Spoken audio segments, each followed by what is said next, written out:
An inherited individual retirement account, or IRA, is a potential financial windfall that might create new opportunities to achieve your financial goals. Now, if you're a beneficiary currently or expect to be one in the future, you should know recent legal changes on inherited IRAs can result in costly implications if they're not followed properly. We're joined again by certified financial planner Will Rogers to talk about these new rules for inherited IRAs. Hey, Will, thanks for joining us. Oh, glad to be here. And as we're talking about this, my apologies, and straight up to the viewers, this is complicated, way more complicated than normal. Okay. As we're talking about this, talk to your tax professional about this because, when was somebody born? When did they die? Married? All kinds of details come into this. And so my goal is to give folks an awareness of just what sticky mess this can be. There's a lot of plates spinning in the air with this one right here. There really is. Let's talk about the key concepts to be aware of for an inherited IRA. All right, so if you inherited the IRA, core part of it was a date of death. So if somebody died after January 1st of 2020, there's different rules for folks that died before that. And was the person who died subject to RMDs at the time of their death? Now, spouses and others have some more flexibility. Children, grandchildren may have some special rules, but 2025 has some new rules that everyone's like, what? Okay, so that's where the brakes got hit. So, right. All right, we'll get to those in just a few here, but let's talk about the changes applying to inherited IRAs for somebody who died before 2020. Yes, and again, if the original owner of the IRA died before 2020, then there's no changes. There's a formula that's been going on. So if you've had an inherited IRA for years, the rules are the same. What changes if the death was after 2020? Then there's specific rules. If it's a Roth IRA, you must have that money dispersed from the Roth IRA within 10 years of the date of death. If it's a traditional IRA, then not only does it have to be paid out within 10 years, but annual RMD rules apply. And what really hurts for a lot of beneficiaries is this often during the beneficiary's peak earning years. Okay, so yeah, they get it at the good time. Right, they're at high tax time, and now they're having to take additional taxable income, and it's like, oh. All right, so what do you mean by RMD rules apply? RMDs is an acronym for Required Minimum Distributions.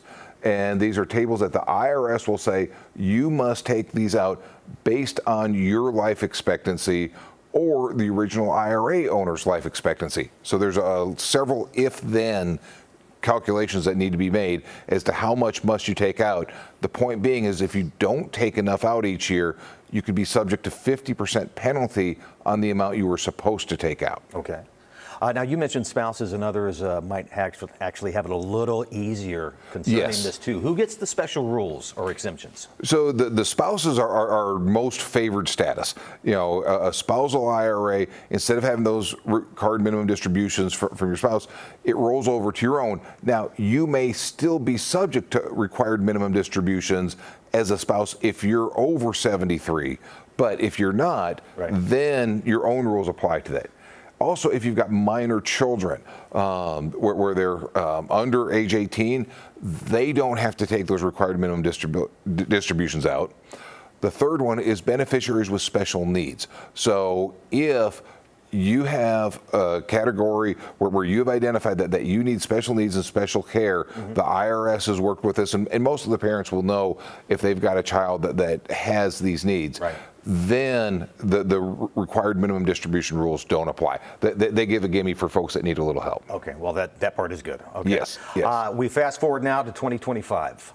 What is so special about 2025 where these new rules are applying? So with 2025, in a sense, the rules were announced back in 2020, but for 2020, 21, 22, 23, 24, the IRS said, well, never mind. We're going to give you an exemption. You don't have to pay attention to the new rules.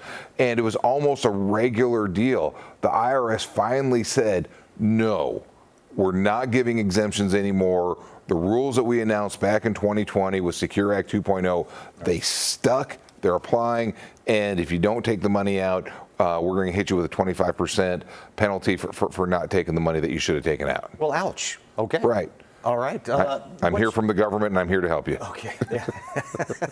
That's another episode again, altogether its own. So what should people do concerning all this? Well, like I mentioned at the top of the show, talk to a tax professional that can really help you with stuff. If you're older and you've got these accounts that you know your children will be inheriting, if you're taking required minimum distributions, talk to your beneficiaries so they've got an awareness of the mess they're going to get into. If you've inherited that IRA, know what the rules were. Did the original IRA owner die before 2020 or was it after 2020? If it was after 2020, go in, sit down with a tax professional, and what are the rules? A big misunderstanding is a lot of folks think, oh, the financial institution will calculate the required minimum distributions on an inherited IRA. No, it is explicitly the owner's responsibility for this because there's so many different factors that you need to take responsibility and calculate them yourselves with your tax professional. Something that we have not talked about, and we keep bringing up 2020. Were a lot of these exemptions and changes due to COVID? It did not have to do with COVID. It just so happened that the Secure Act 2.0 passed December of 2019, went into effect 2020. So there was massive tax reform rules that was passed then. And that same tax reform, that's what allowed some folks age 60 to 64 this year to put extra money into their retirement accounts. And it was just a sweeping tax law package that had a lot of, oh, it was passed in 2020. But, oh, this kicks in this year. This kicks in this year. So it's kind of the hits keep coming. The hits keep coming. And it's a happenstance. All right. If you have an inherited IRA, you've got a lot of work to do there for you. Good points to keep in mind here for those who have that. Will, great to see you. Thanks for joining us. Always happy to share our wisdom on wealth.